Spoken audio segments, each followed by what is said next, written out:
গত সরকারের দিকে তাকিয়ে দেখেন, গত সরকার এমন কোন আলেম নাই যার উপর জুলুম করে নাই, এমন কোন আলেম নাই যার উপর যত সরকার নির্যাতন করে নাই। আমি তো একজন ক্ষুদ্র একজন মানুষ, আমি ঢাকা বিশ্ববিদ্যালয়ের শিক্ষার্থী, আমার হলের নাম হচ্ছে মুক্তিযোদ্ধা জিয়াউর রহমান হল। আমি হলে থাকতে পারি নাই। 2021 সালের কথা, হলে উঠলাম, ছাত্রলীগের ভাইয়েরা বলতে তো লজ্জা লাগে এখন, ছাত্রলীগ আরেকটা নাম আছে না, আমাদের মুরব্বীও দেখাতে জানে, আমি কিন্তু বলি নাই। এই লীগ আমার মাথায় টুপি আছে, মুখে দাঁড়িয়ে আছে, আমাকে রাতের পর রাত নির্যাতন করেছে, রাত 1টায় হল থেকে আমাকে বের করে দিয়েছে, কনকন শীতের মধ্যে রাত 2টায় আমাকে হল থেকে বের করে দিয়েছে। 1 সপ্তাহ থেকেছি, আর থাকতে পারি নাই। তারা ইসলামটাকে বাংলার জমিনে বন্ধ করতে চেয়েছিল। যেখানে কোরআন দেখেছে, মাথায় টুপি দেখেছে, মুখে দাড়ি দেখেছে, সেখানে এই জঙ্গি লাগিয়ে মুসলমানদেরকে দাবিয়ে রাখার চেষ্টা করেছিল। আজকে তাদের দিকে তাকিয়ে দেখেন, যারা ইসলামটাকে বাংলার জমিনে বন্ধ করার চেষ্টা করেছিল, আল্লাহ তাআলা তাদেরকে এমন ভাবে বন্ধ করেছেন, বাংলার আনাচে কানাচে তাদের নামটা নেওয়ার মতো কোনো মানুষ খুঁজে পাওয়া যায় না। আমার ছাত্রদলের ভাইয়েরা ইদানিং বেশি বাড়াবাড়ি শুরু করেছে। দেখা যাচ্ছে বিভিন্ন মাহফিলগুলোতে তারাও গত সরকারের মতো বিভিন্ন বাধা দিতে শুরু করেছে। আমি বলবো, সবক নেন, বিগত থেকে সবক নেন। ছাত্রলীগকে কেন নিষিদ্ধ করা হলো? ছাত্রলীগকে শুধু নিষিদ্ধ করা হয় নাই, যদি কেউ ছাত্রলীগের সমর্থন করে তাকে 7 বছরের জেল দেওয়া হবে। আমার তো মনে হয় এটাও কম হয়ে গিয়েছে। ছাত্রলীগকে যদি 1 বার নয়, 10 বার নয়, 100 বারও যদি ফাঁসি দেওয়া হয়, এরপরেও তাদের প্রায়শ্চিত্ত হবে না। আমি বলবো, শিক্ষা নেন, সবক নেন। যদি সবক না নেন, তাহলে তাদের মতো পরিণতি আপনাদের জন্য অপেক্ষা করছে। গত মাহফিলে ছাত্রলীগের ছাত্রদলের ভাইয়েরা, বিএনপির ভাইয়েরা আমার মাহফিলে বাধা দিয়েছে, তারা মাহফিল করতে দিবে না। আমি বলেছি, বিগত সরকারকে, ফ্যাসিস্ট সরকারকে, জালিমকে যেভাবে ছাত্র জনতা বাংলার জমিন থেকে ছাড়া করতে পেরেছে, আপনারাও যদি একই পথে হাঁটেন, বাংলার মানুষ 1 মুহূর্ত দেরি করবে না আপনাদেরকে আস্থা করে নিক্ষেপ করার জন্য। সবক নিতে হবে। এজন্য পৃথিবীতে, বিশ্বে যারা ইসলামের বিরোধিতা করেছে তারা আর কেউ নয়, তারাই হচ্ছে রাষ্ট্রশক্তি। ইন্নাল হামদুলিল্লাহ إن الحمد لله نحمده ونستعينه ونستغفره ونؤمن به ونتوكل عليه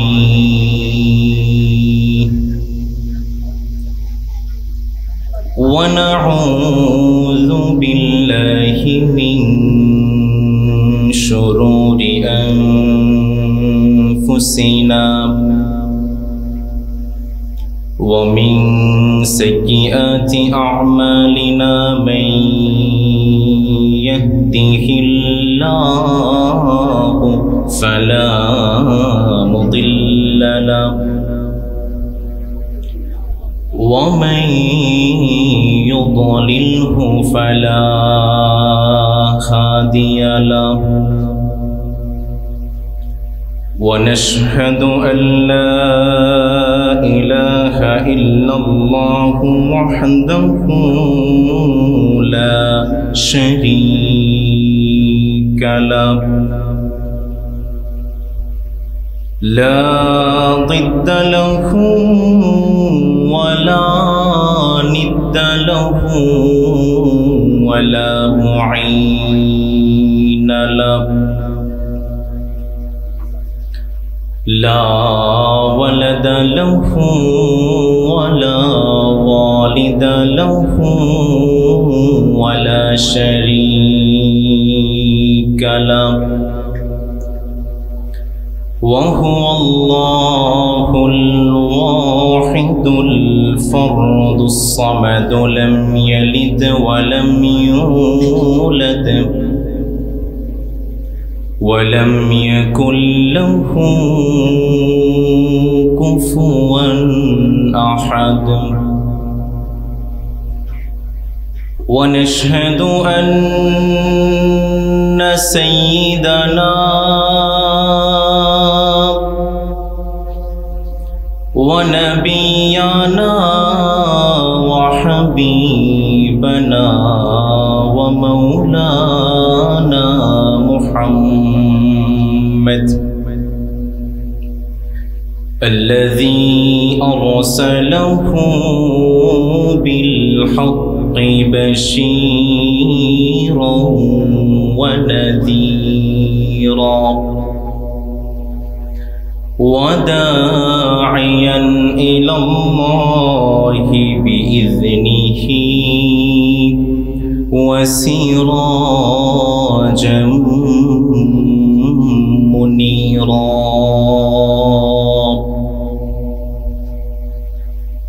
أما بعد فقد قال الله تعالى في كلامه المجيد وفي فرقانه التوحيد.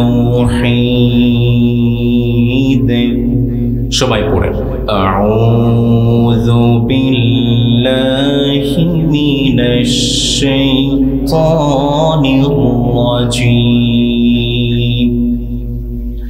بسم الله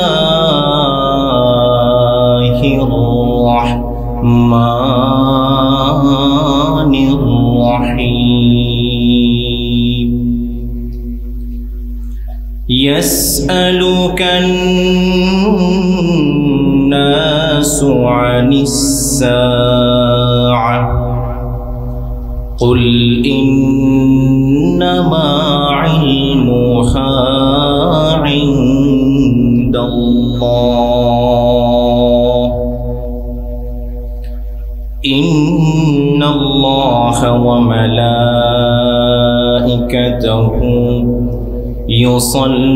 يصلون على النبي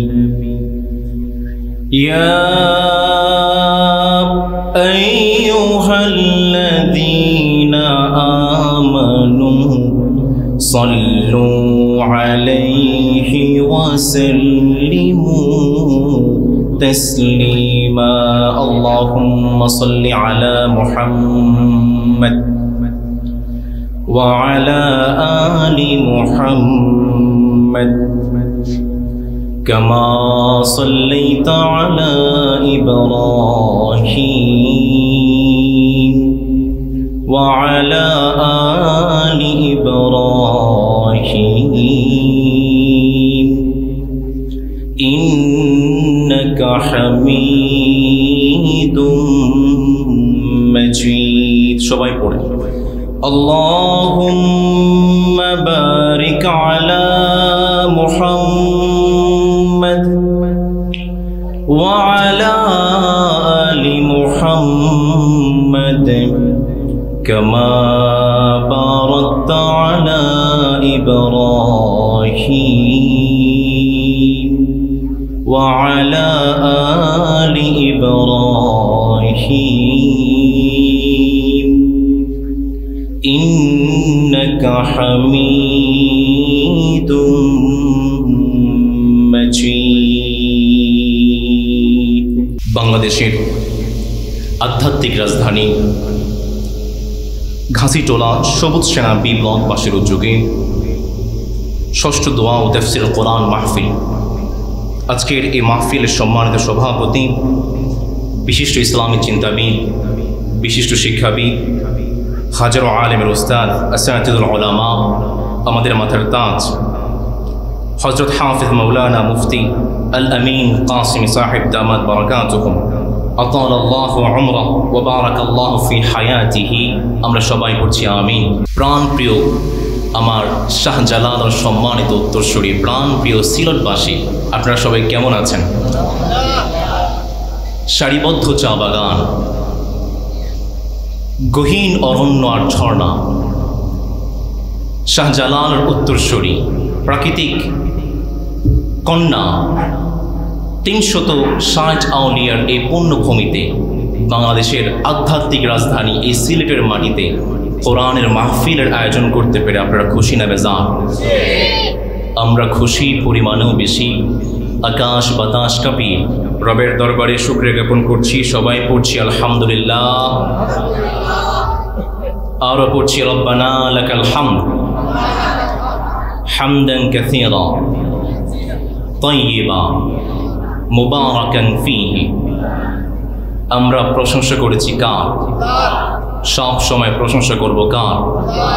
নবী করিম সাল্লাল্লাহু আলাইহি ওয়াসাল্লাম জানিয়েছেন শেষ জামানায় দাজ্জাল আসবে। দাজ্জাল যখন পৃথিবীতে আগমন করবে, পৃথিবীর সমস্ত ধন সম্পদ, সমস্ত টাকা পয়সা দাজ্জালের হাতে থাকবে। মুসলমানদের হাতে কোনো ধন সম্পদ থাকবে না, মুসলমানদের হাতে খাবার থাকবে না। সাহাবায়ে কেরাম নবী করিম সাল্লাল্লাহু আলাইহি ওয়াসাল্লামকে প্রশ্ন করলেন, নবী, সমস্ত ধন সম্পদ যদি দাজ্জালের হাতে থাকে, মুসলমানদের হাতে কোনো ধন সম্পদ না থাকে, মুসলমান কি খাবে? মুসলমান তো তাহলে না খেয়ে মারা যাবে। নবী করিম সাল্লাল্লাহু আলাইহি ওয়াসাল্লাম জানিয়েছেন মুসলমান শেষ জামানাত যখন দাজ্জাল আসবে, মুসলমান তাসবিহ পড়বে, তাকবীর পড়বে, আল্লাহর নামের ধ্বনি দিবে। তাসবিহ, তাহলিল এবং তাকবীরগুলো মুসলমানদের খাদ্যনালী দিয়ে পেটে প্রবেশ করবে এবং মুসলমানদের সমস্ত ক্ষুধাগুলোকে যেই মালিক মিটিয়ে দেবেন তিনি কে?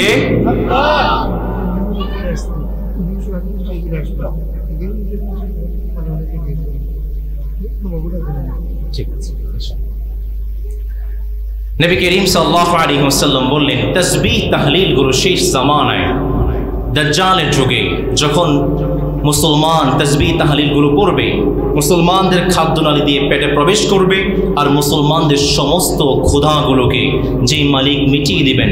একটু গলার আওয়াজটা ছেড়ে দিয়ে বলেন তো তিনি কে? এই জন্য আমরা সবসময় তাকবীর পড়ব কার?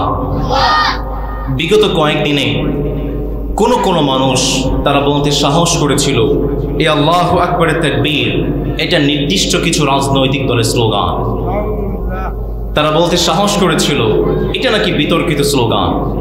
আমরা এর জবাবটা এভাবে দিয়েছিলাম, যারা জন্মের পরে বিতর্কিত অবস্থায় আল্লাহু আকবারের তাকবীর না শুনে পৃথিবীতে এসেছে, তারাই কেবল আল্লাহু আকবারের তাকবীরকে বিতর্কিত স্লোগান বলতে পারে।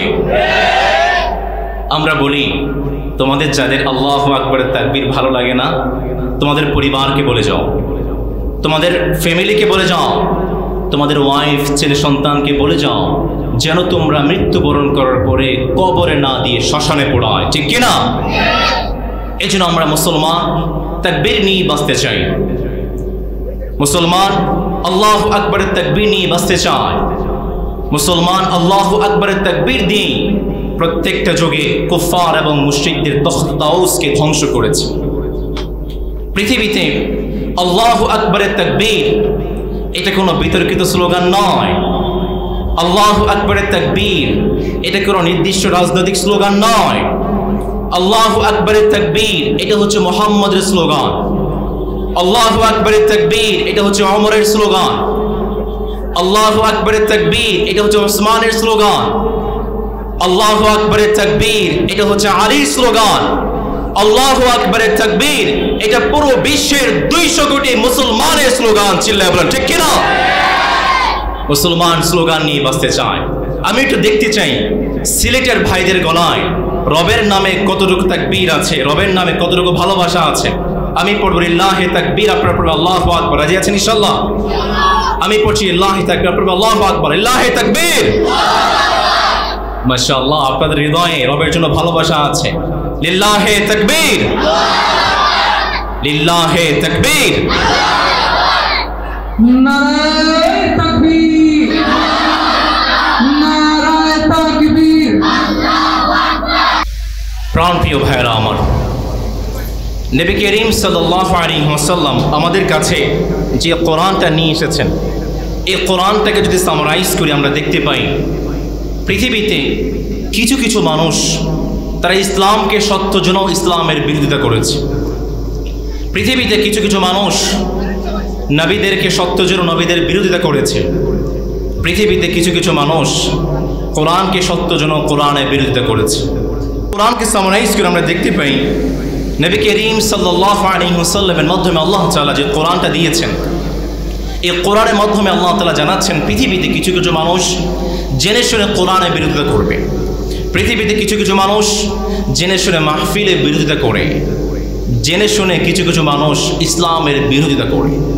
যেমনভাবে কোরআনের বিরোধিতা করেছে, যেমনভাবে ইসলামের বিরোধিতা করেছে, যেমনভাবে মূসা আলাইহিস সালামের বিরোধিতা করেছে ফেরাউন। মূসা আলাইহিস সালাম তার সম্প্রদায়ের লোকদেরকে বলতে লাগলো, আমার সম্প্রদায়ের লোকেরা, وَإِذْ قَالَ مُوسَى لِقَوْمِهِ يَا قَوْمِ لِمَ تُؤْذُونَنِي وَقَدْ تَعْلَمُونَ أَنِّي رَسُولُ اللَّهِ إِلَيْكُمْ। মূসা আলাইহিস সালাম তার সম্প্রদায়ের লোকদেরকে বলতে লাগলো, আমার সম্প্রদায়ের লোকেরা, তোমরা তো জানো আমি আল্লাহর পক্ষ থেকে সত্য নবী, তোমরা তো জানো আমি আল্লাহর পক্ষ থেকে সত্য কিতাব নিয়ে এসেছি, এরপরও কেন তোমরা আমাকে কষ্ট দাও?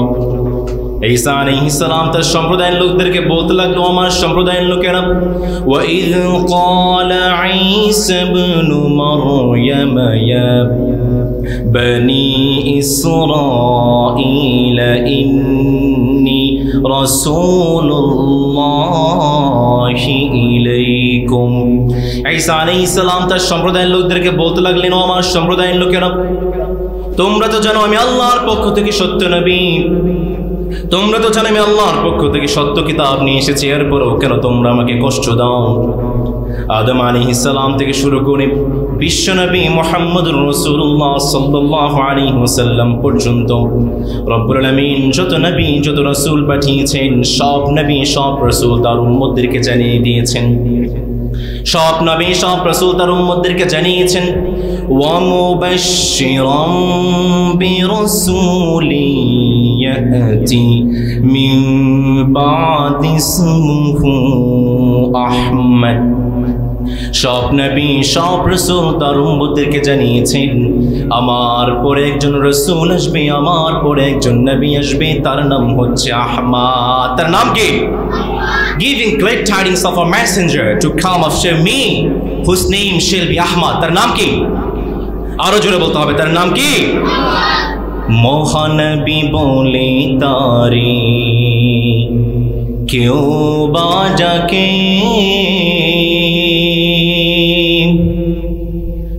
আমি ডাকি প্রিয়তম। মহানবী বলে তারে কেউ বাজাকে, আমি ডাকি প্রিয়তম। সে আমার ধ্যান ভালোবাসা প্রেম মধুময় মনোহর স্বপ্ন সম, যে জন করুণার অনুপম উপমা, যার মতো দরদি কোথাও আর মেলে না। জীবনের আঙ্গিনায় আবাদ করে নিতে আর কারব এত প্রশস্ত। তার নাম কি? আহমদ। তার নাম কি? নবী করিম সাল্লাল্লাহু আলাইহি ওয়াসাল্লাম, এই ফোনটা বন্ধ করে। নবী করিম সাল্লাল্লাহু আলাইহি ওয়াসাল্লাম সম্পর্কে পৃথিবীর আদম আলাইহিস সালাম থেকে শুরু করে বিশ্বনবী মুহাম্মদুর রাসূলুল্লাহ পড়েন সাল্লাল্লাহু আলাইহি ওয়াসাল্লাম পর্যন্ত যত নবী যত আম্বিয়া কিরাম পৃথিবীতে এসেছেন, সব নবী সব রাসূল তার উম্মতদেরকে জানিয়ে দিয়েছেন, আমার পর একজন রাসূল আসবে, আমার পর একজন নবী আসবে, তার নাম হচ্ছে আহমদ। এরপরও প্রিয় নবী মুহাম্মদুর রাসূলুল্লাহ সাল্লাল্লাহু আলাইহি ওয়াসাল্লামের বিরোধিতাকারীরা পৃথিবীতে ছিল কি ছিল না? কথা বলতে হবে, ছিল কি ছিল না? আমরা যে কোরআনকে প্রশ্ন করি, কোরআন পৃথিবীতে জেনে শুনে কারা ইসলামের বিরোধিতা করেছে? পৃথিবীতে জেনে শুনে কারা কোরআনের বিরোধিতা করেছে? পৃথিবীতে জেনে শুনে কারা মাহফিলের বিরোধিতা করেছে? পৃথিবীতে জেনে শুনে কারা উলামায়ে কেরামের বিরোধিতা করেছে? বলো। কোরআন এক নম্বরে জানিয়ে দিচ্ছে যারা জেনে শুনেও ইসলামের বিরোধিতা করেছে তারা আর কেউ নয়, তারা হচ্ছে রাষ্ট্রশক্তি।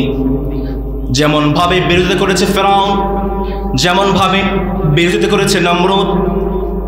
কারণ পৃথিবীতে রব্বুল আলামিন যত নবী যত রাসূল পাঠিয়েছেন, সব নবী সব রাসূল তার উম্মতদেরকে জানিয়ে দিয়েছেন, ইয়া কওমি আবুদুল্লাহ মা লাকুম মিন ইলাহিন গায়রুহু। সব নবী সব রাসূল তার উম্মতদেরকে জানিয়ে দিয়েছেন একমাত্র যে রবের ইবাদত করতে হবে। একটু গলার আওয়াজটা ছেড়ে দিয়ে বলেন তিনি কে? যখন রাষ্ট্রশক্তি বুঝতে পেরেছে সর্বনাশ, যদি নবীদের দাওয়াতে মুসলমান মানুষ যদি আল্লাহর দিকে ঝুঁকে যায় তাহলে তো আমাদের নেতাগিরি শেষ, আমরা তো নেতা থেকে খেতা হয়ে যাব। যখন রাষ্ট্রশক্তি বুঝতে পেরেছে আমরা নেতা থেকে খেতা হয়ে যাব, ঠিক তখনই রাষ্ট্রশক্তি ইসলামের কোরআনের বিরোধিতা করেছে। চিল্লায়া বলেন ঠিক কিনা? যেমন ভাবে বিরোধিতা করেছে মুসা আলাইহিস সালামের। মুসা আলাইহিস সালাম তার সম্প্রদায়ের লোকদেরকে দাওয়াত দিচ্ছেন, আমার সম্প্রদায়ের লোকেরা এক আল্লাহর দিকে আহ্বান করতে হবে, এক কোরআনের দিকে আহ্বান করতে হবে। ফিরআউন বলতে লাগলো, সর্বনাশ, হায় হায়, আমার সম্প্রদায়ের লোকেরা যদি ইসলামের প্রতি ঝুঁকে যায়, আল্লাহর প্রতি ঝুঁকে যায়, তাহলে তো আমাদের নেতাগিরি শেষ। ফিরআউন বলল, মুসাকে ধর। মুসা আলাইহিস সালাম ভাগতে শুরু করেছেন, তার সাথীদেরকে নিয়ে মিশর ভাগতে শুরু করেছেন, মিশর থেকে চলতে শুরু করেছেন। সামনে নীল নদ, পিছনে ফেরাউনের বাহিনী। মুসা আলাইহিস সালামের সম্প্রদায়ের লোকেরা বলে, মুসা কোথায় নিয়ে আসলেন? সামনে তো নীল নদ, পিছনে ফেরাউনের বাহিনী, কোন দিকে যাব? লাআজালান্নাকা মিনাল মাসজুনিন, আজকে আমরা ধরা পড়ে গেলাম। মুসা আলাইহিস সালাম কি চমৎকার একটি জবাব দিয়েছেন, শুনুন। মুসা আলাইহিস সালাম তার সম্প্রদায়ের লোকদেরকে জানিয়ে দিলেন, আমার সম্প্রদায়ের লোকেরা, রব্বি সায়াহদিন, যে রবের দাওয়াত দেওয়ার জন্য আমরা বের হয়েছি সেই রব কখনোই আমাদেরকে একা ছেড়ে দেবেন না। আল্লাহু আকবার। যেমন ভাবে বিরোধিতা করেছে ইব্রাহিম আলাইহিস সালামের। ইব্রাহিম আলাইহিস সালাম যখন তার সমাজের লোকদেরকে এক রবের দিকে আহ্বান করতে শুরু করেছেন, এক কালামের দিকে আহ্বান করতে শুরু করেছেন, নমরুদ বলতে লাগলো, ইব্রাহিমকে ধর, আগুনের মধ্যে নিক্ষেপ কর, না হয়তো আমাদের ব্যবসা খেয়ে ফেলবে। ইব্রাহিম আলাইহিস সালামকে আগুনের মধ্যে নিক্ষেপ করা হয়েছে।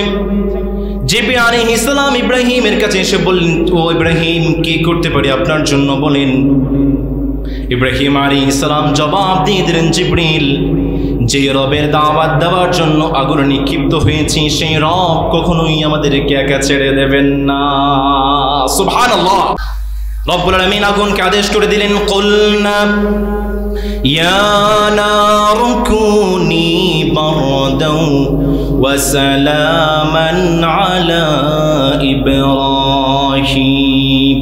নবী মুসার মতো ঈমান হলে রাস্তা হবে সাগর জলে, নবী ইউসুফের মতো ঈমান হলে একে একে দরজা খুলে, নবী ইব্রাহিমের মতো ঈমান যদি আজও থাকে বিদ্যমান, অগ্নিকুণ্ডে দেখতে পাবে খুবসুরতে গুলবাগান। আল্লাহু আকবার। যেমন ভাবে বিরোধিতা করেছে আসিয়া রাদিয়াল্লাহু তাআলা আনহার। আসিয়া রাদিয়াল্লাহু তাআলা আনহা যখন কালেমা পড়ে মুসলমান হয়ে গিয়েছেন, ফেরাউন বলতে শুরু করলো, আসিয়া, আমি হচ্ছি দেশের রাজা, তুমি হচ্ছ রানী, তুমি কিভাবে কালেমা পড়ে মুসলমান হও, ইসলাম থেকে ফিরে আসো। আসিয়া রাদিয়াল্লাহু তাআলা আনহা জানিয়ে দিলেন, ফেরাউন কখনোই সম্ভব নয়। ফেরাউন তৎক্ষণাৎ সংসদে আইন পাশ করে আসিয়ার দুইটা সন্তানকে জবাই করে ফেলেছে। ফেরাউন বলতে লাগলো, আসিয়া এখনো সময় আছে, ইসলাম থেকে ফিরে আসো, না হয় কিন্তু তোমার খবর আছে। আসিয়া রাদিয়াল্লাহু তাআলা আনহা জবাব দিয়ে দিলেন, ফেরাউন, তুমি আমার কি করবে তা তো আমি জানি না, কিন্তু আমার রব আমার নাকের সামনে জান্নাতের গ্রানটা তুলে ধরেছে।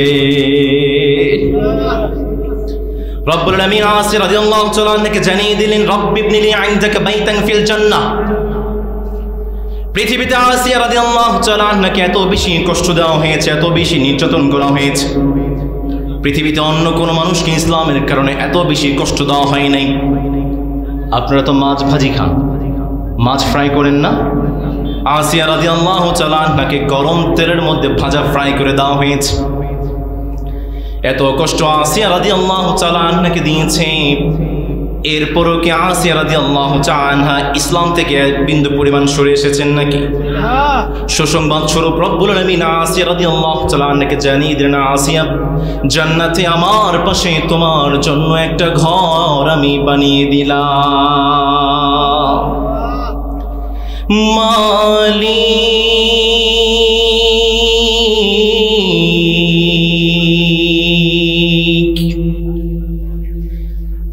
মালিক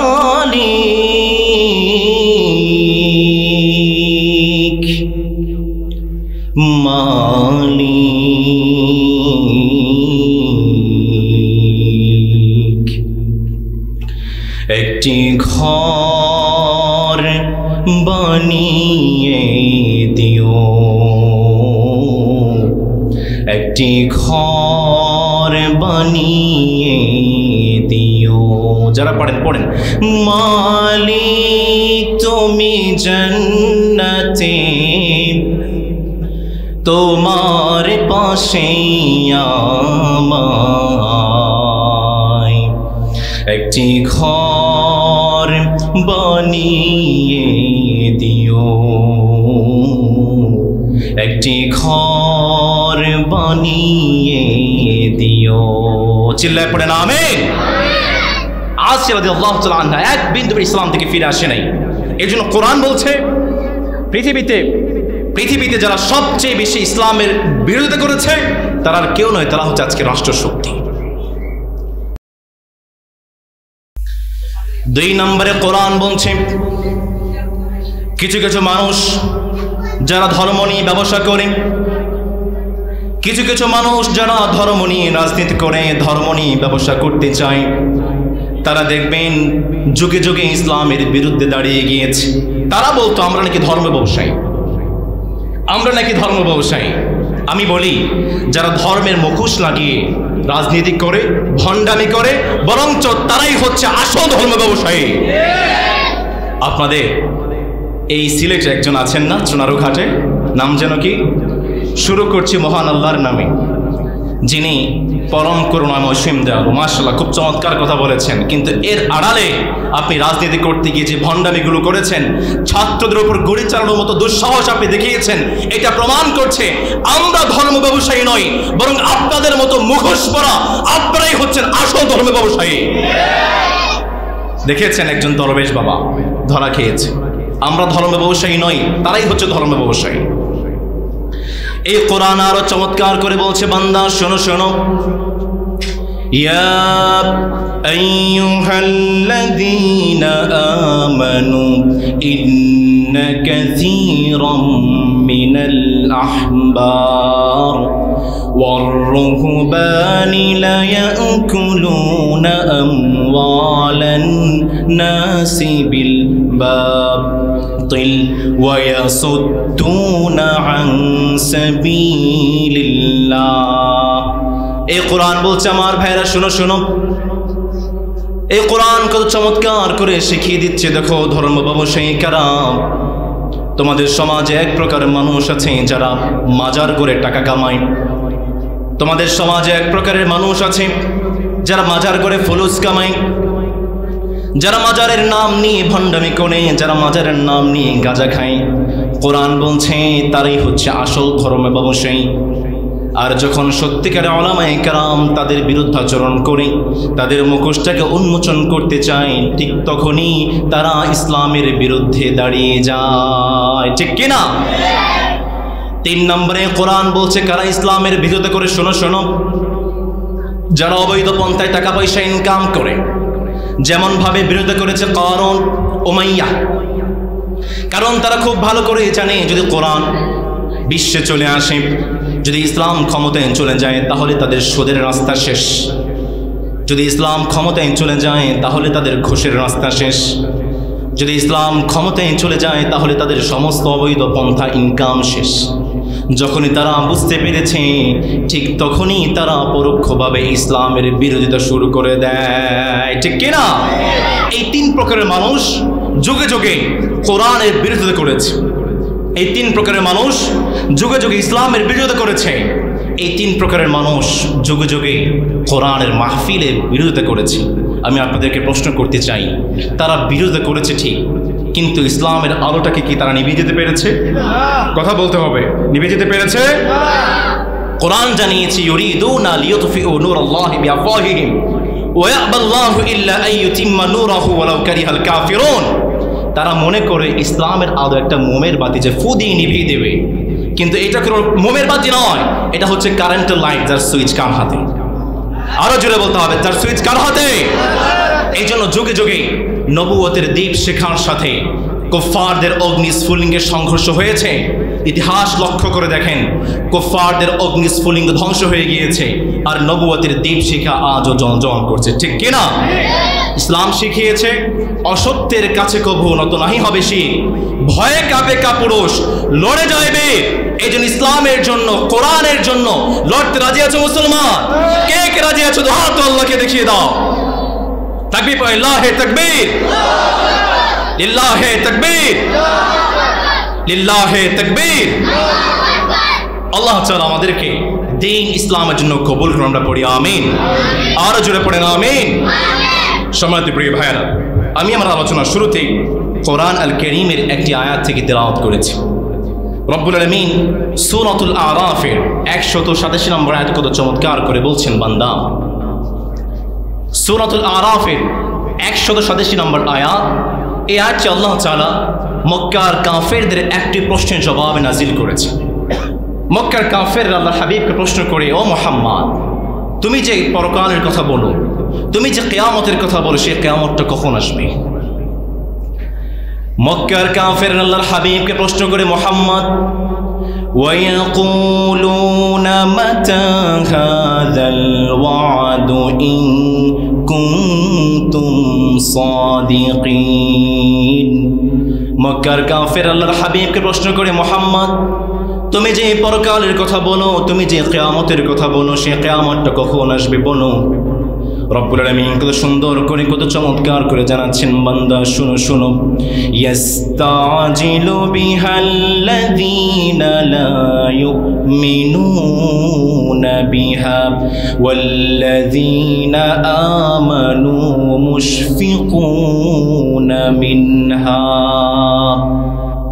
রব্বুল আলামিন কত সুন্দর করে বললেন, বান্দা শুনো শুনো, যারা ঈমান আনে নাই, যারা ইসলাম গ্রহণ করে নাই, তারাই তো কিয়ামত দিবসটাকে ত্বরান্বিত করতেছে, আগে আগে পেতে চাই। কিন্তু যারা মুমিন বান্দা আছে, যারা কোরআনের বিশ্বাস করেছে, যারা ঈমান এনেছে, যারা মুসলমান হয়েছে, তারা তো কিয়ামত দিবস সম্পর্কে বড্ড ভয় পায়। মুহাম্মদ, তোমাকে কাফেররা প্রশ্ন করে, মুহাম্মদ, কিয়ামতটা কখন হবে, তার জবাবটা তুমি বলে দাও। রব্বুল আলামিন বলছেন, মুহাম্মদ বলো বলো, ইয়াসআলুকান নাসু আনিস সাআতি আইয়ানা মুরসাহা কুল ইন্নামা ইলমুহা ইনদা রাব্বি লা ইউজাল্লিহা লিওয়াকতিহা ইল্লা হু সাকুলাত ফিস সামাওয়াতি ওয়াল আরদ। রব্বুল আলামিন নবী করিম সাল্লাল্লাহু আলাইহি ওয়াসাল্লামকে জানিয়ে দিলেন, মুহাম্মদ, তুমি জানিয়ে দাও, কিয়ামতের কোনো জ্ঞান পৃথিবীর কোনো মানুষের কাছে নাই, কিয়ামতের কোনো জ্ঞান বিশ্বের কোনো মানুষের কাছে নাই। কিয়ামতের জ্ঞান একমাত্র যেই সত্তার কাছে আছে। একটু জোরে সোরে আওয়াজ করে বলেন তো, তিনি কে? কুল ইন্নামা ইলমুহা ইনদা রাব্বি, কিয়ামতের কোনো জ্ঞান মানুষের কাছে নাই। লা ইউজাল্লিহা লিওয়াকতিহা ইল্লা হু, কিয়ামতটা ঠিক টাইমে তোমাদের কাছে চলে আসবে।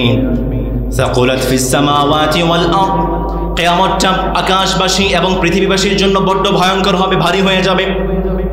লা তাতিকুম ইল্লা বাগতা, কিয়ামতটা হঠাৎ করে তোমাদের কাছে চলে আসবে। আল্লাহর হাবিবকে প্রশ্ন করলাম, নবী, লা তাতিকুম ইল্লা বাগতা, কিয়ামতটা হঠাৎ করে চলে আসবে, কখন চলে আসবে, কিভাবে আসবে বলেন। নবী করিম সাল্লাল্লাহু আলাইহি ওয়াসাল্লাম বলছেন, হাদিসটি ইমাম বুখারী রাহিমাহুল্লাহ বর্ণনা করেছেন। নবী করিম সাল্লাল্লাহু আলাইহি ওয়াসাল্লাম বলছেন, একজন বিক্রেতা সে কাপড় নিয়ে বসে আছে, সামনে ক্রেতা সেই কাপড়ের দরদাম করছে। হঠাৎ করে কিয়ামত চলে আসবে, সেই বিক্রেতা তার কাপড়টাকে বিক্রি করতে পারবে না। একজন দুধ দহনকারী গাভী থেকে দুধ দহন করছে, সেই দুধটাকে সে খেয়ে যেতে পারবে না। হঠাৎ করে কিয়ামত চলে আসবে। আল্লাহর হাবিব সাল্লাল্লাহু আলাইহি ওয়াসাল্লাম জানালেন, একজন ব্যক্তি কূপ সংস্কার করছে, সেখান থেকে পানি পান করবে। এমত অবস্থায় হঠাৎ করে কিয়ামত চলে আসবে, সেই ব্যক্তি পানি পান করতে পারবে না।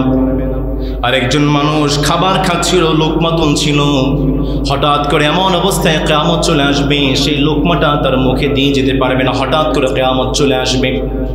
এই জন্য নবী করিম সাল্লাল্লাহু আলাইহি ওয়াসাল্লামের মাধ্যমে পুরো বিশ্বের মানুষকে রব্বুল আলামিন জানিয়ে দিলেন, কিয়ামতের কোনো জ্ঞান যে কোনো মানুষের কাছে নেই, কিয়ামতের কোনো জ্ঞান কোনো সত্তার কাছে নাই, একমাত্র যেই রব ছাড়া। একটু জোরে সোরে আওয়াজ করে বলেন তো তিনি কে? এখন কিছু ভণ্ড বের হয়েছে চট্টগ্রামের, কিছু কিছু ভণ্ড, তারা বলছে কিয়ামতের দিন বড় পীর আব্দুল কাদের জিলানী রাহিমাহুল্লাহ, তিনি আল্লাহ তাআলা তাকে বলবেন, আব্দুল কাদের গো টু দ্য প্যারাডাইস, জান্নাতে চলে যাও। আব্দুল কাদের জান্নাতে যাবেন না, দাঁড়িয়ে থাকবেন। মাইজ ভান্ডারীকে বলবে, মাইজ ভান্ডারী জান্নাতে চলে যাও। মাইজ ভান্ডারী জান্নাতে যাবে না, দাঁড়িয়ে থাকবে। মাইজ ভান্ডারী বলবে, মালিক আমি জান্নাতে যাব না, আমার যা অনুসারী আছে এদেরকে নিয়ে জান্নাতে যাব। ভণ্ডামির তো একটা সীমা থাকে। যেই দিন নাবিরা পর্যন্ত ইয়া নাফসি করবে। আব্দুল কাদের জিলানী নিঃসন্দেহে একজন বড় পীর ছিলেন না, হক্কানি ওলি ছিলেন, ওরা আলেম ছিলেন নিঃসন্দেহে, কিন্তু তার ব্যাপারে এই বাড়াবাড়িগুলো নিঃসন্দেহে এটা তাদের ব্যাপারে প্রহসন ছাড়া আর কিছুই নয়। চিল্লায় বলেন ঠিক কিনা? এই জন্য কিয়ামতের কোনো জ্ঞান মানুষের কাছে নাই, কিয়ামতের কোনো জ্ঞান কোনো সত্তার কাছে নাই। একটু জোরে সোরে আওয়াজ করে বলেন তো, কিয়ামতের জ্ঞান যার কাছে আছে তিনি কে?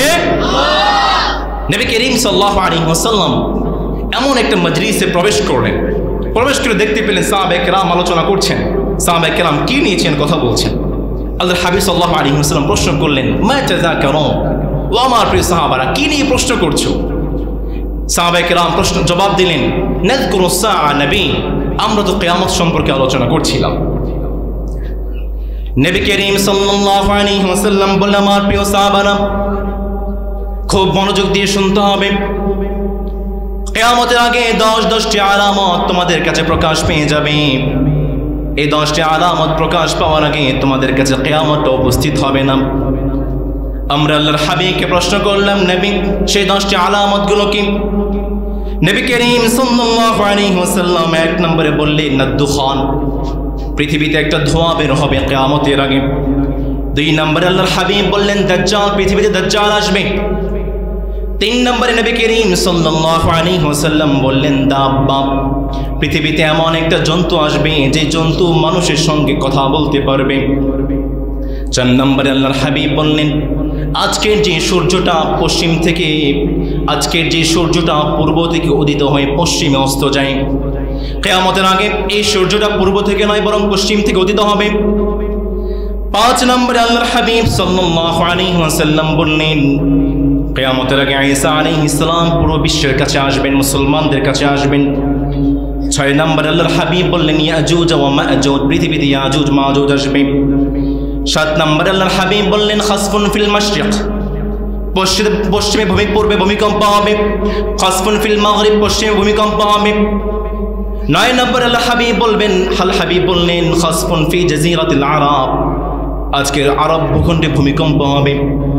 10 নম্বরে আল্লাহর হাবিব সাল্লাল্লাহু আলাইহি ওয়াসাল্লাম বললেন, নারুন তাখরুজু মিনাল ইয়ামান, নবী করিম সাল্লাল্লাহু আলাইহি ওয়াসাল্লাম বললেন, ইয়ামান থেকে একটা ধোঁয়া বের হয়ে আসবে, যে ধোঁয়াটা মানুষকে কিয়ামতের দিকে, কিয়ামতের মাঠের দিকে, হাসরের মাঠের দিকে দৌড়াতে থাকবে। নবী করিম সাল্লাল্লাহু আলাইহি ওয়াসাল্লাম বললেন, এই 10টি আলামত প্রকাশ পাওয়ার আগে কিয়ামত আসবে না। ঠিক কি না? তার মধ্যে অন্যতম হচ্ছে নুজুল ঈসা ইবনে মারইয়াম সাল্লাল্লাহু আলাইহি ওয়াসাল্লাম। কিয়ামতের আগে ঈসা আলাইহিস সালাম আসবেন।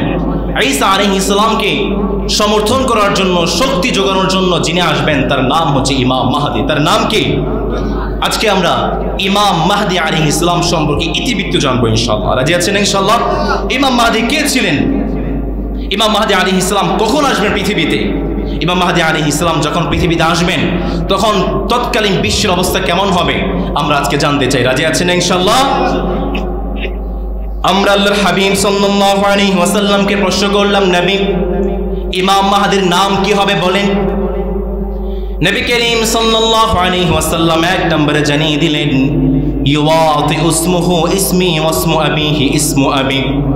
আল্লাহর হাবিব সাল্লাল্লাহু আলাইহি ওয়াসাল্লাম বললেন, ইমাম মাহদীর নাম হবে আমার নামে, আমার নাম হচ্ছে মুহাম্মদ, ইমাম মাহদীর নাম হবে মুহাম্মদ।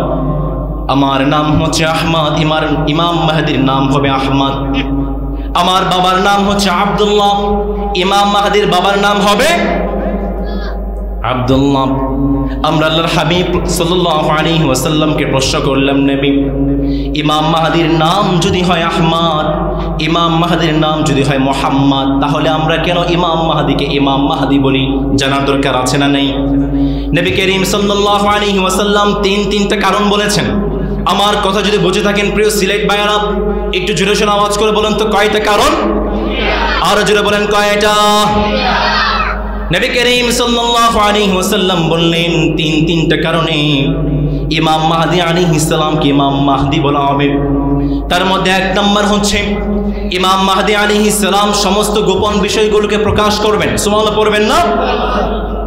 দুই নম্বর ইমাম মাহদীকে ইমাম মাহদী বলার কারণ হচ্ছে আল্লাহর হাবিব সাল্লাল্লাহু আলাইহি ওয়াসাল্লাম বললেন, মুসা আলাইহিস সালামের উপর রব্বুল আলামিন তাওরাত কিতাব নাকি নাযিল করলেন, কিন্তু মুসা আলাইহিস সালাম চলে যাওয়ার পর তার অনুসারীরা তাওরাত কিতাবের মধ্যে বিকৃত করেছে। ঈসা আলাইহিস সালামের উপর আল্লাহ তাআলা ইনজিল নাযিল করলেন। ঈসা আলাইহিস সালাম পৃথিবী থেকে দুনিয়া থেকে উঠে যাওয়ার পরে তার অনুসারীরা ইনজিলের মধ্যে পরিবর্তন করেছে। নবী করিম সাল্লাল্লাহু আলাইহি ওয়াসাল্লাম বললেন, ইমাম মাহদী আলাইহিস সালাম শেষ যুগে এসে আসল তাওরাত এবং আসল ইনজিলকে তিনি খুঁজে বের করবে। আল্লাহু আকবার। আমরা আল্লাহর হাবিব সাল্লাল্লাহু আলাইহি ওয়াসাল্লামকে প্রশ্ন করলাম, নবী ইমাম মাহদী আলাইহিস সালাম কোথা থেকে তাওরাতটাকে খুঁজে বের করবেন, কোথা থেকে ইনজিলটাকে খুঁজে বের করবেন? নবী করিম সাল্লাল্লাহু আলাইহি ওয়াসাল্লাম বললেন, মিন আরদিন তাকিয়া আনতাকিয়া। আল্লাহর হাবিব বললেন, ইমাম মাহদী আলাইহিস সালাম শেষ যুগে আনতাকিয়া শহর থেকে আসল তাওরাত এবং ইনজিলটাকে খুঁজে বের করবেন।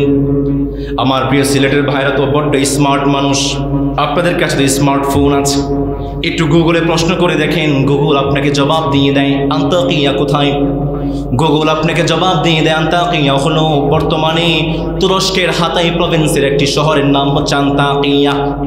তার মানে হচ্ছে কিয়ামতের আগে ইমাম মাহদী আলাইহিস সালাম এই তুরস্কের হাতাই প্রভিন্সের আনতাকিয়া থেকে আসল তাওরাত এবং ইনজিলটাকে খুঁজে বের করবে। আল্লাহু আকবার। নবী করিম সাল্লাল্লাহু আলাইহি ওয়াসাল্লাম 3 নম্বরে বললেন ইমাম মাহদীকে ইমাম মাহদী বলার 3 নম্বর কারণ হলো, ইমাম মাহদী আলাইহিস সালাম যখন আসল তাওরাত এবং ইনজিলটাকে খুঁজে বের করবেন, আসল তাওরাতটাকে ইমাম মাহদী আলাইহিস সালাম ইহুদিদের কাছে সুপর্দ করবেন। ইহুদিরা আসল তাওরাতকে খুঁজে পেয়ে আল্লাহর হাবিব কোন বর্ণনায় বলেছেন 30,000 ইহুদি এক যুগে আসল তাওরাতকে খুঁজে পেয়ে সাথে সাথে ইমাম মাহদী আলাইহিস সালামের হাতে বায়াত গ্রহণ করবে। আল্লাহু আকবার। 30,000 ইহুদি আসল তাওরাতকে খুঁজে পেয়ে সাথে সাথে ইমাম মাহদী আলাইহিস সালামের হাতে সারেন্ডার করে। সুবহানাল্লাহ পড়বেন না? এই কারণে, এই 3টা কারণে ইমাম মাহদী আলাইহিস সালামকে ইমাম মাহদী বলা হয়। আমরা আল্লাহর হাবিব সাল্লাল্লাহু আলাইহি ওয়াসাল্লামকে প্রশ্ন করলাম, নবী নাম তো জানলাম, নাম হবে আহমদ, নাম হবে মুহাম্মদ, কিন্তু ইমাম মাহদী কোন বংশ থেকে আসবেন, কোথা থেকে আসবে একটু বলেন আমাদেরকে।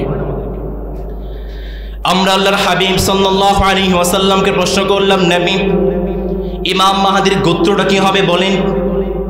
নবী করিম সাল্লাল্লাহু আলাইহি ওয়াসাল্লাম জানালেন, ইমাম মাহদী আলাইহিস সালাম মিন আহলি বাইতি, তিনি হবেন আমার পরিবারভুক্ত। আমি হচ্ছে কুরাইশি, ইমাম মাহদী হবে কুরাইশি। আমি হচ্ছে হাশিমি, ইমাম মাহদী আলাইহিস সালাম হবেন হাশিমি। আরেকটি হাদিসে আল্লাহর হাবিব কত চমৎকার করে, কত সুন্দর করে বললেন। নবী করিম সাল্লাল্লাহু আলাইহি ওয়াসাল্লাম বললেন, আল মাহদী মিন ইতরাতি মিন ওয়ালাদি ফাতিমা, আল্লাহর হাবিব সাল্লাল্লাহু আলাইহি ওয়াসাল্লাম বললেন, ইমাম মাহদি তো আর কেউ নয়, তিনি হবেন আমার কলিজার টুকরা ফাতেমার সন্তানদের মধ্য থেকে। আমরা আল্লাহর হাবিব সাল্লাল্লাহু আলাইহি ওয়াসাল্লামকে বললাম, নবী সবই তো বুঝলাম, ইমাম মাহদির নাম কি হবে তাও তো বুঝলাম, ইমাম মাহদি আলাইহিস সালাম কোন বংশে আগমন করবেন তাও তো বুঝলাম, কিন্তু ইমাম মাহদি দেখতে কেমন হবে, চেহারাটা কেমন হবে একটু বলেন। নবী করিম সাল্লাল্লাহু আলাইহি ওয়াসাল্লাম জানিয়ে দিলেন, আজলাল জাবহা আকরাল আনফ। আল্লাহর হাবিব বললেন, ইমাম মাহদি আলাইহিস সালামের কপালটা হবে প্রশস্ত, নাকটা হবে একটু বড়। আমরা আল্লাহর হাবিবকে 4 নম্বরে প্রশ্ন করলাম, নবী ইমাম মাহদি আলাইহিস সালামের বয়স কত হবে? নবী করিম সাল্লাল্লাহু আলাইহি ওয়াসাল্লামের বিখ্যাত সাহাবী আলী ইবনে আবি তালিব রাদিয়াল্লাহু তাআলা আনহু বলছেন, হুয়া ফাতাম মিন কুরাইশ। ইমাম মাহদি আলাইহিস সালাম তিনি হবেন কুরাইশের যুবক। আরেকটি হাদিস আরো স্পষ্ট করে বললেন, ইউবাআসু ওয়া হুয়া মা বাইনা 30 ইলা 40। ইমাম মাহদি আলাইহিস সালাম যখন পৃথিবীতে আগমন করবেন, যখন তিনি ইমাম মাহদি হিসাবে আবির্ভূত হবেন, তখন তার বয়স হবে 30 থেকে 40 বছর। ইবনে আব্বাস রাদিয়াল্লাহু তাআলা আনহু বললেন, হুয়া শাব। ইমাম মাহদি আলাইহিস সালাম যখন ইমাম মাহদি হিসাবে আগমন করবেন, তখন তিনি হবেন যুবক। তিনি কি হবেন? জোরে সোরে আওয়াজ করে বলতে হবে, তিনি কি হবেন? যুবক। কারণ যুবকদের মধ্যে ভালোবাসা কম না বেশি? উচ্ছ্বাস কম না বেশি? আবেগ কম না বেশি? দেখেন, পৃথিবীতে 16 বছর ফ্যাসিস্টের রাজত্ব ছিল, জুলুম করেছে, অত্যাচার করেছে। কত বড় বড় দল জালেমকে নামাতে চেয়েছে, তারা নামাতে পারে নাই। কিন্তু আমরা যুবকরা যখন লাঠি নিয়ে দাঁড়িয়ে গিয়েছে, জালেমদেরকে বাংলার জমিন থেকে মামু বাড়ি দিল্লি পাঠিয়েছি, ঠিক কিনা? যুবকদের মাঝে আছে ভালোবাসা, যুবকদের মাঝে আছে উচ্ছ্বাস, যে উচ্ছ্বাসের মাধ্যমে যুগে যুগে যুবকরা পুরো বিশ্বটাকে জয় করেছে। চিল্লায়া বলেন ঠিক কিনা? আমার যুবক ভাইয়েরা, ইমাম মাহদি আলাইহিস সালাম যদি যুবক হয়, তাহলে ইমাম মাহদির সৈন্য যারা হবেন তারা কি হবেন? কথা বলেন, তারা কি হবেন? আরো জোরে বলতে হবে, তারা কি হবেন? আমার মুরব্বী বাবারা রাগ করছেন, সর্বনাশ। ইমাম মাহদির সৈন্য সব যদি যুবক হয়ে যায়, আমরা কি করব? ইমাম মাহদি আলাইহিস সালামের দলে যারাই শামিল হবে তাদেরকে যুবক বানাবেন কে? আমার প্রিয় যুবক ভাইয়েরা, আপনারা কি চান না ইমাম মাহদি আলাইহিস সালামের দলে শামিল হয়ে ইসলামের বিজয়টাকে ছিনে আনতে? আপনারা কি চান না? কে কি চান? দুই হাত তুলে আল্লাহকে দেখিয়ে দেন। নারায়ে তাকবীর, নারায়ে তাকবীর, নারায়ে তাকবীর। দিল ইসলাম, দিল ইসলাম, জিন্দাবাদ, জিন্দাবাদ। আল কোরআনের আলো ঘরে ঘরে জালো। নারায়ে তাকবীর। আমার প্রিয় ভাইয়েরা, ইমাম মাহদি আলাইহিস সালামের দলে আমরা শামিল হতে চাই। আমরা আল্লাহর হাবিব সাল্লাল্লাহু আলাইহি ওয়াসাল্লামকে প্রশ্ন করলাম, নবী ইমাম মাহদি আলাইহিস সালাম তিনি যুবক হবেন, বুঝলাম, আমরাও তো যুবক, আমরা তো ইমাম মাহদি আলাইহিস সালামের দলে শামিল হতে চাই, কি করতে পারি? নবী করিম সাল্লাল্লাহু আলাইহি ওয়াসাল্লাম 18টি কর্মসূচি আমাদেরকে দিয়েছেন, আর বলেছেন এই 18টি কর্মসূচি যারাই পালন করবে তাদেরকে ইমাম মাহদির দলে শামিল করবেন কে?